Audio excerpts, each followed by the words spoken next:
Welcome to Life-Changing Challengers, the podcast where passion meets purpose. I'm Brad Minus, your host, guiding you through stories of transformation and triumph, from endurance feats to overcoming adversity. Our guests defy the limits and inspire action. Ready to ignite your desire and incinerate your barriers? Join us. Your journey to the extraordinary begins now. And welcome back to another episode of Life-Changing Challengers. I'm extremely honored to have Natalie Jurado. Hold on one second. We're going to stop. And we're going to edit that part out.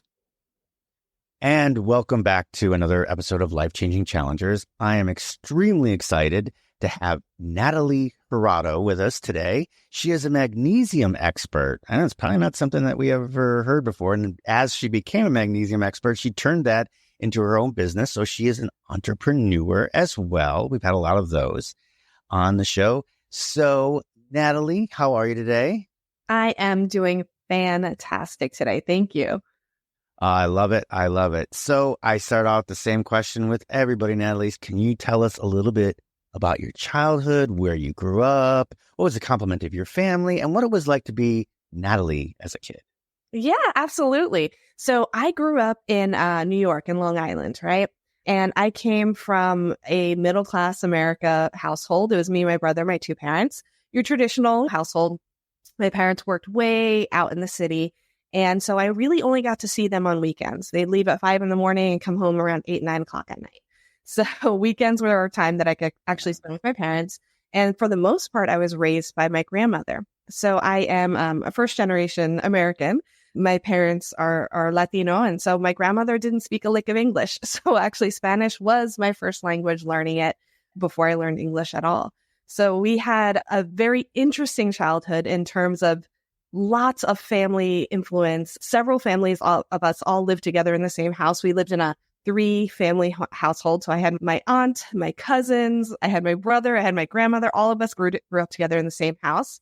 And I was the youngest and the only girl. So I grew up to be a bit of a tomboy growing up because I had to keep up with everybody else. So all in all, I had a wonderful childhood. It was definitely no complaints there other than not being able to see my parents very much. So one day my parents up and realized that they weren't spending much time with us. And they opened up a map and said, Florida looks good. And we wound up moving down to Florida after that, where we were able to spend a lot more time as a smaller family unit and didn't have so many people in the house with us. So I got to see both sides of what that was like. Did you take Abuela with you? Of course. She's always been a huge part of my life. She was an incredible and amazing, strong woman. Nice. Did she do most of the cooking? Oh my goodness, the best cooking ever. That's what I was about to say. I don't know anybody from a Latina family that has that the abuela doesn't have the best cook in the house. Oh, 100%. Unfortunately, it's not genetic. So while I can cook, there's no way I can cook as well as my mother or my grandmother. So I'm still working on that skill, though. Hopefully one day I'll be able to live in their shoes and live up to the amazing roadmap that they left me.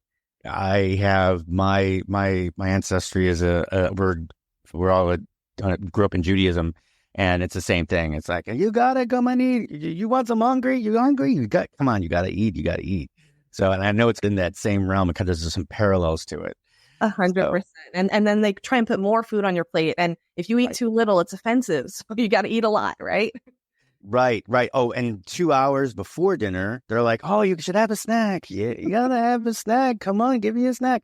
89 minutes before dinner, don't you eat that. You're gonna spoil your dinner. I get it. Completely agree.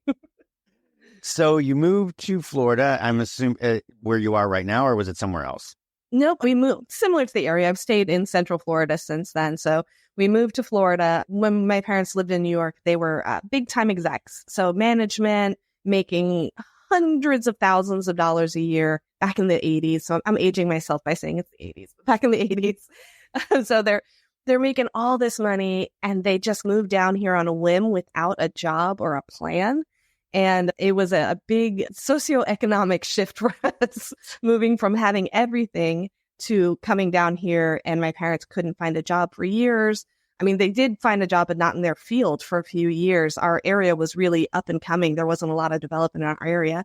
And so they went from working these executive positions to my mom took a job as a secretary. My dad was working at the movie theater, and they really, and there was a lot of cultural issues that we faced when we moved down here as well that we did not face in New York.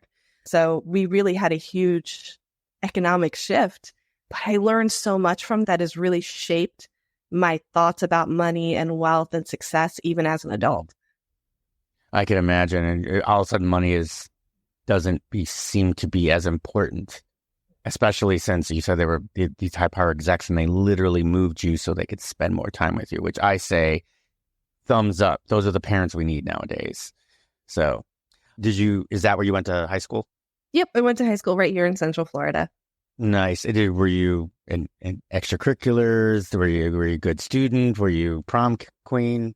Yeah. So I, not prom queen. You were prom queen. Okay. No, not even close.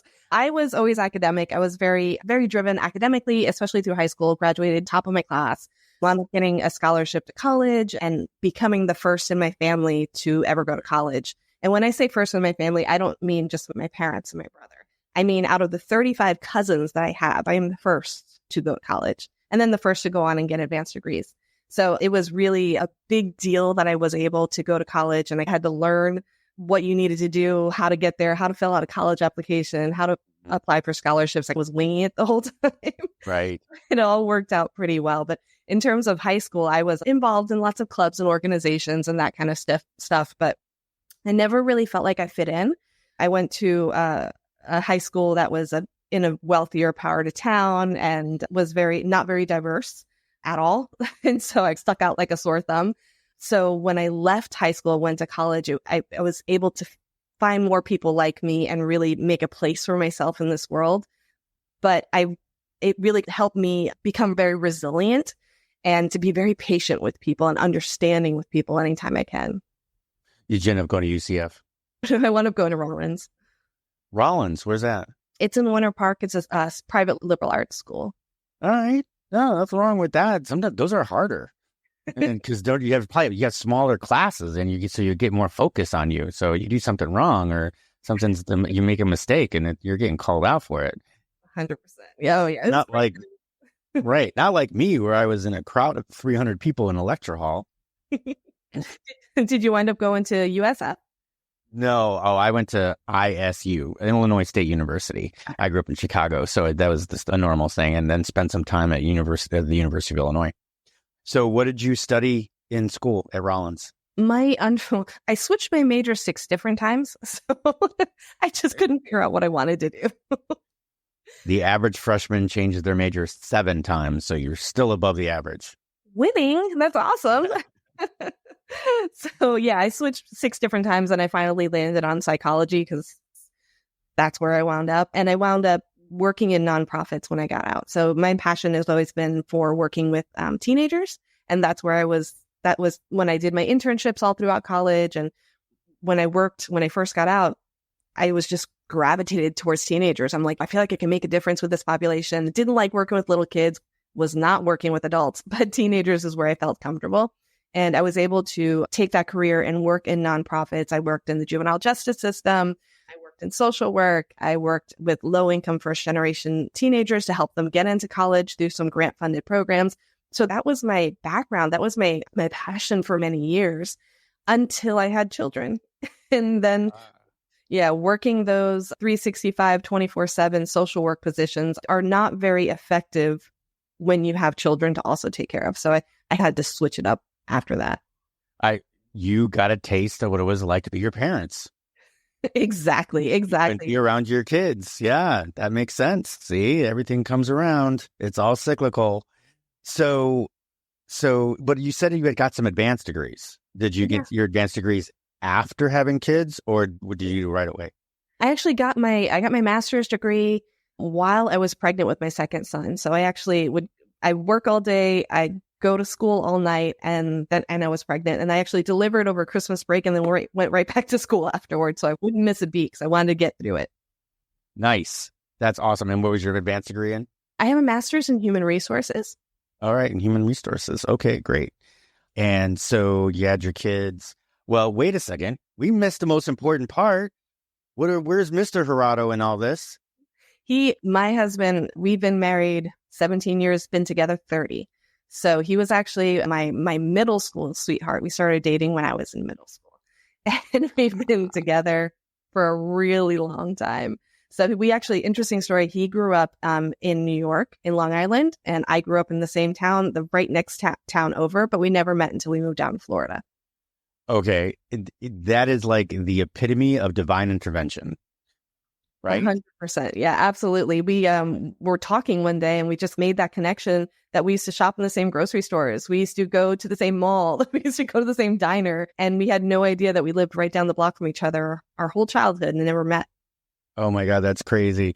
It was Long Island. So I don't think it was Did you guys have DAGs out there? The Augustinos? Maybe. It's possible. Okay, yeah. So that was that back in the 80s. That was popular out there. And I only knew that because I spent some time in New York for a little while and I lived across the street from one. And they always used to have fresh everything, but they used to have 20 packages of ramen for 99 cents where I lived on it. So anyway, all right. So now you've got kids. Did you maintain your position at the nonprofits? I did. I worked through other nonprofits trying to find one that would give me better work-life balance. And while I was raising these kids and trying to do everything, my own health kind of started to suffer. And that's what really made me try and find other ways to support my family that didn't depend so much on traditional medicine. Through this path, I also had gone to school to become an EMT. So I knew a lot about the human body. And then I wound up going to school for clinical aromatherapy. So I got certifications in that. And so I learned so much more and more about nutrition and how it impacts our health. And I thought, we need more of this. I've got to learn more. I've got to jump into this deeper and find out more. And I started really using food as medicine in our household. And so as I started going through that, I thought, I need to devote more time to this.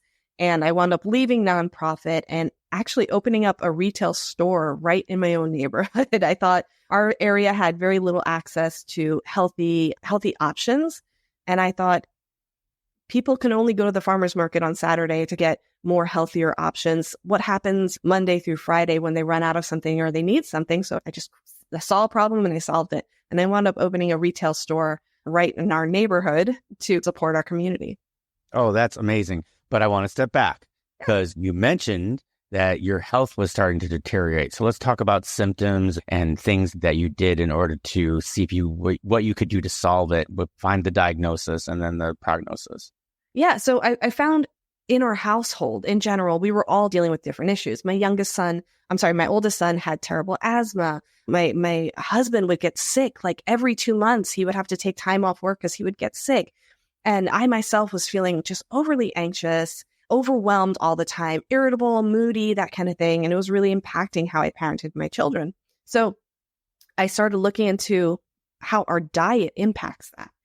And I noticed that when we ate healthier, we all felt better. I always like to use the analogy of when you drive a car, when you're using gas in the car, it runs. But when you fill it with anything that's not gas, it's not going to run properly. And our bodies are so similar. When we fuel it properly, it runs a lot better.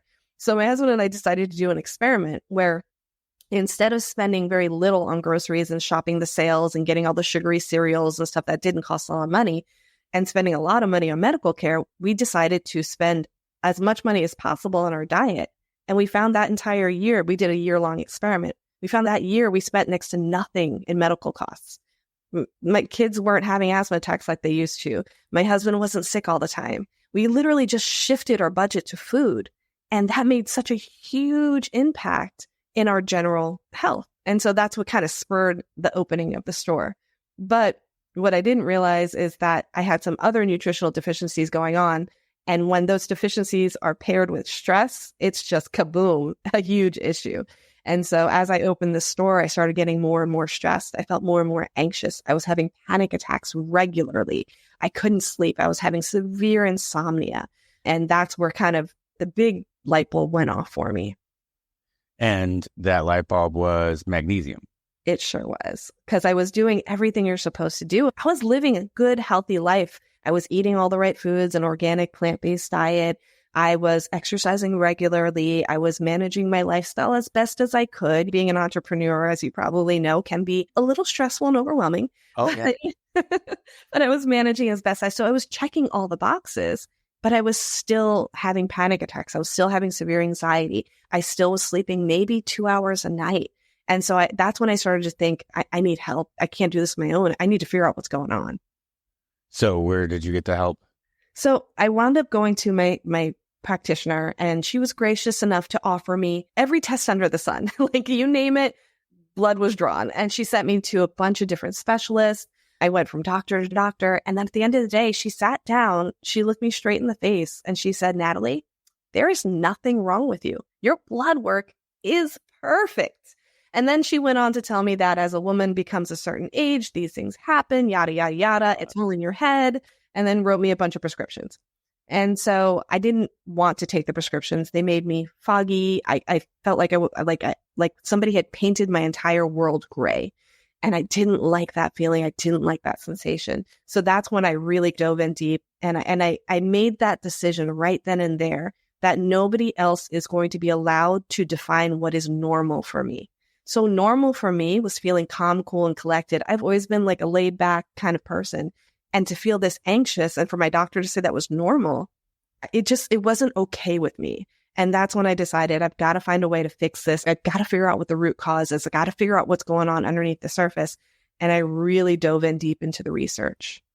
So in your research, did you find, is there a indicator, whether it be in a blood test or in some sort of enzyme level or something like that, where you found that you could actually see that you are deficient in magnesium? That's a wonderful question. And that's a question I get all the time. How do I know? How do I even know that I'm low in magnesium? So the National Institute of Health has come out to say that there is no valid test for magnesium deficiency that is available to the public today. You see, about 60% of magnesium is stored in your bones. About 40% is in your muscles, organs, and soft tissues, leaving less than 1% in your blood. Now, when we go to our healthcare practitioners and they offer us a test, they're giving us what's called a magnesium serum test, which is looking at our blood. So what happens in our body is if that blood work is low, that means that you have quite possibly been deficient in your bones, organs, and tissues for years before it ever shows up in your blood. So the National Institute of Health has said that the best way to determine magnesium deficiency is to simply look at your symptoms. If you have the insomnia, the racing mind, the overthinking, the muscle cramps, the restless legs, the chronic headaches, the muscle twitching, if you're dealing with those symptoms, then it's very likely that you're magnesium deficient, and you simply have to try it. And if those symptoms go away, then you just solve the problem. Interesting. So how did you get introduced to magnesium? So I actually, funny enough, I was at a farmer's market and bumped into a lady. I make friends with everybody around me, right? So I start talking to this much older lady, and somehow it gets around to all the issues that I've been dealing with. And she's like, have you tried magnesium? I'm like, yeah, I've tried every supplement under the sun. Nothing works. She's like, well, have you tried it on your skin? Have you tried spraying your skin or soaking in magnesium? I'm like, no, but I'll try it. Like, at this point, I would stand upside down on my head and say the alphabet backwards if you told me I would actually sleep that night. So I went to a local health food store, bought some magnesium spray, sprayed it all over my skin, and it itched, it irritated, it burned. But oh my goodness, did I sleep. I went from sleeping 2 hours a night to sleeping 6 hours a night in just a week. And for me, that was a huge accomplishment. My anxiety started going away. I noticed I didn't have a panic attack that week.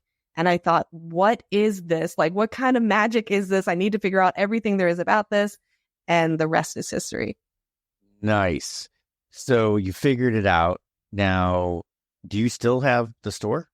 No, I wound up selling the store. I had, so similar to what my parents did, I had 3 employees that were working for me, and I was still stuck to the store all the time. I had to be there all the time. I was missing out on my kids' games. I was missing out on field trips, school activities. And I thought, no, I'm not going to repeat this pattern. I am breaking this cycle. And I wound up selling the store. Cyclical. Yeah. And so, well, you know what it did is it must have shown your parents. You went, I see what I learned. I had to go through it myself, but I learned it from you. So, but that's amazing. Now, you had mentioned, and I've been through it myself, but you had mentioned that when you sprayed it on, that it burns and it gets itchy and everything else, and that led you in a certain direction. You want to tell us about that? Yeah, absolutely. So I thought there's got to be a way to get this magnesium into myself and my children and my families onto all of our skin without it bothering so much. So because at one time I had sprayed my kids with, because I was like, hey, they don't sleep very well either. I sprayed them with magnesium and they screamed like crazy. They did not like the sensation whatsoever. And so I started looking for other options and I found magnesium creams. And when I looked on the market, there was a ton of magnesium creams on Etsy. And it's people that's making it in their kitchen, that kind of thing, selling it on Etsy. But it's different from batch to batch. And when you ask them, hey, how much magnesium in it? Is it a therapeutic dose? Does it meet the clinical standards? They didn't know because they're making it in their kitchen. And the other side of the market was the stuff that you get at your chiropractor's office. So it smells like medicine. It feels really sticky on your skin. It's just an unpleasant experience altogether. So I thought there's got to be a way for us to create something that can replace a habit. I'm a big fan of replacing habits, right? Because if we can replace a habit, then we're going to do it every single day. And for me, a habit is using a moisturizer when I get out of the shower. If you get out of the shower, you put lotion on your skin, you're good to go. So I wanted to create a product that felt like a regular everyday body moisturizer. And so that's what I did. I was told no lots of times. I had a lot of doors slammed in my face because I wanted to make sure that our cream was based off of clinical scientific research, not just a random amount of magnesium, but something that would actually work. And so when I reached out to chemists, of course, this is in 2020 when the world is shut down. So I'm reaching out to chemists and they're saying what you're asking for is impossible. Like we can't put that much magnesium in the cream and make it feel the way you want it to feel. So after 6 different chemists, I finally found one right in my own backyard, right in the St. Petersburg, Clearwater area, who was able to make the formula the way that I wanted it. Wow. Okay. So now you started this line. It's called Rooted In, correct? Yep. And you've got a couple of different packages that you use. One is Calm. Oh, you'll have to actually, why don't you go ahead and tell us about it? Sure. We created 3 products to address 3 most common problems that we face here. One is our Tranquility Cream, which is wonderful for stress. It's got all sorts of herbs like ashwagandha and rhodiola, which are very calming to the nervous system. We have one called Rest, which is wonderful for sleep, of course. And then our Relief Cream is incredible for pain and soreness, discomfort, joint pain, that kind of thing. So those are the 3 issues that we overall saw that magnesium could address and that people really tend to struggle with the most. And the response has been incredible. We sold out 9 times in the last couple of years, really well received. And more importantly, like it's the messages I get every day from people saying, hey, this actually worked. I didn't know that this would work, that kind of thing. And so it's been really amazing. There's more to that journey than that, but that's just a quick summary of how we got there. So can I ask, is every magnesium alike? I mean, is magnesium, or is there different levels? Because you talk about strengths and you said that there are chemists out there that you can't put that much magnesium, but are there different types what do you use? Yeah, there's over 14 different forms of magnesium out there, and that's what really confuses people. So what happens is people go, hey, I heard this lady talking about magnesium on a podcast, and then they go to the health food store and they see this giant wall of magnesium with all sorts of different types, and then they're instantly overwhelmed and they have no idea what to get. So that's where it can get really confusing. So we've got 2 different forms. We've got oral magnesium, which is your pills and your powders, and then we have topical magnesium, which goes on your skin, either as a lotion, a spray, or a bath. So when it comes to the oral magnesium, and I'm not going to go over all 14 types because that could really bore people. But a rule of thumb I like to tell people, when you're looking for oral magnesium, just make sure you're staying away from magnesium oxide. Magnesium oxide is the most popular form out there. It's the cheapest form. It's the most recommended by practitioners. And unfortunately, it only absorbs at a rate of about 4%. Which means the other 96% is going to go right through you. And for most people, will have you in the bathroom all day long. So we avoid magnesium oxide. If you just remember that one thing, when you go to the supplement aisle, you're going to be in good hands. The other side, of course, is the topical magnesium. And there's a really popular form of magnesium that people don't realize, and that's Epsom salt. Epsom salt is magnesium sulfate. And every time, it's an old remedy that probably your grandmother had told you about. If you sprain your ankle, go soak it in Epsom salt. Well, they're giving you great advice. Epsom salt is cheap, readily available, and it's something that you can literally get at the grocery store and use it today. to start really reaping the benefits of magnesium quickly. Oh, you don't have to tell me. I come home from if I'm racing a marathon or a triathlon, no, I'm jumping in with Epsom salts. I got a big old bag underneath the friggin' thing, but I never even thought that Epsom salt was Epsom salt. I just know it felt good. I had no idea that it actually was magnesium. 100%. Because your body, especially when you're running, you're racing, you're exercising, your body is expending a huge amount of magnesium. So magnesium depletes as we exercise and depletes as we sweat because it's involved on a cellular level, it's involved with ATP, which is your energy, right? So when you extend that or expend that, and then you replenish it afterwards, it's such an incredible feeling when you're taking those magnesium baths. The only thing I would recommend is when you're taking those magnesium baths, add a little bit of baking soda to the water. The bicarbonate in that will bind to the magnesium and get it into your cells a lot faster. Oh, excellent. I'm working on, somebody was talking about sodium bicarbonate, which is interesting because just a little off topic here, but a lot of my speedier friends have mentioned having sodium bicarbonate before along like a hard run or a hard workout. And they said it just helps so much. The problem is that to get it into a form that's digestible is expensive. It's like they're talking about it's $15, $16 per dose. And then when you ask them, but then when I tell you, then you said, what's sodium bicarbonate? It's baking powder. But you can't ingest it in that raw form because it'll tear your stomach up. Anyway, that's neither here nor there. So you've got this. So how, it's not actually a good question. Edit that part out. But you're rooted in, when you said you started it in 2020? Yep. We started it. We got it manufactured up and running in about late 2021 is when we first started shipping orders. So can I ask, where do you get stuff like this manufactured? I mean, I see it all happen. People always talk to me, hey, I tried this. It worked out. We got it manufactured. But they never tell me how that whole process works. It's a long, complicated process. It's finding we use a manufacturer right in Florida, right in our own backyard. Like the chemists that I worked with span from the UK to Utah. And here, right in my own backyard, I found a chemist that knew what they were doing and were just incredible at manufacturing our formula for us. So it is our own formula. They can only manufacture it for us, but they do it right in what's called a GMP certified facility. It's also an organic certified facility. And they have this really cool setup with all these machines and stuff like that. And they mix everything and bottle it and get it all done for us. Oh, great. So you basically put it out there. But I did see on your website that when you first started, you actually had to put it in the garage. Oh my gosh. We had to store our whole house. We had boxes of cream all over our house, and we literally had to build our garage into an office and storage area. And so I had my kids painting walls. It was just chaos. Now we have a fulfillment center that ships our orders, but for a while there, it was chaos. How long was that till you realized that it was successful enough that you can now move it into a fulfillment center? So it's funny because I started off just going on TikTok, and here I am like a 40-something-year-old woman on TikTok, and that's the app for teenagers who dance, right? That's what they say. It's TikTok is not for us experienced people. Let's call us, I'm going to call myself experienced for experienced people.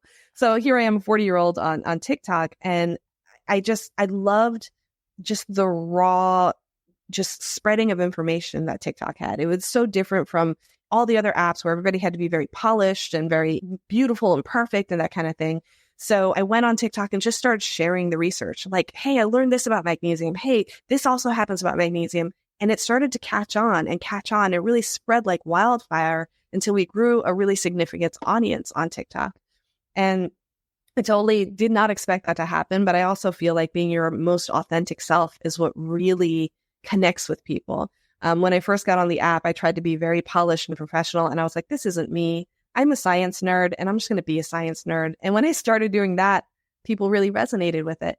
So before we launched, I had built a really big following of people who wanted magnesium in their life. They wanted an easy way to get magnesium that didn't require taking a bunch of pills all day long. And so when we launched, we had an instant audience and we really skyrocketed pretty quickly. Wow. All right. Well, I've heard that the stories about businesses that used when it first started out, when it really started to get big, that like us, right? And I thought the same thing. Matter of fact, I just recently realized that TikTok, there might be an audience there because I thought the exact same thing. It's just people that are dancing and stuff. And there's still those kids out there that are making up dances that are going all over the world and still doing it out there. But I have heard of numerous businesses that started TikTok accounts and grew a following, which actually in this day and age right now, where they're still talking about the banning here in the States, they're like, hey, you know what? My whole audience, I'll go out of business because TikTok has got such a huge following that they use it for. So that's a great freaking case study. That's amazing. And now are you still like doing most of your advertising on TikTok, or have you moved it to the other platforms, or have you gone in different ways? So yeah, we still do a lot on TikTok just because I truly love the educational portion. Like I love to spread knowledge, not so that people buy our product. I've had people reach out to me and say, hey, I bought this pill. It worked really great for me. Thank you so much for suggesting magnesium. I'm like, awesome. I helped somebody. And that's what really matters to me, of course, right? At the end of the day, that's what I want to do. So I really still enjoy connecting with people on TikTok, but we have diversified to other platforms. Of course, we're on Instagram. We're about to launch on Amazon in August. So we're really excited about that as well. Well, fingers crossed everything works out well there. But and of course, directly through our own website, we do a lot of free educational content for people so they can download it right from our website. We have things like a magnesium cheat sheet where people can print it out and take it with them to the health food store so they can figure out what form of those 14 are going to be best for their own unique needs. So we do a lot of just getting out there in front of people and just educating around magnesium. Well, that is the true sign of someone that wants to help other people, is the fact that you've got your own form of magnesium that you are selling online, but yet you're giving out resources to go to the health food store in case they want something in a different form. 100%. So, yeah. So you literally are, go to my website, but here's the resources. So if you don't even want to try it, that you can go to resources. At least you're getting your magnesium. I love that. Absolutely. I always preach about Epsom salt. I always preach about all the great different forms about magnesium because there are so many other ways to get magnesium into your body. This is one of them. If you choose to go that path, awesome, more power to you. We'd love for you to buy our product. But if you choose to go through another path and you're still helped by magnesium, it's the nonprofit person for me, inside of me that I want to help the world.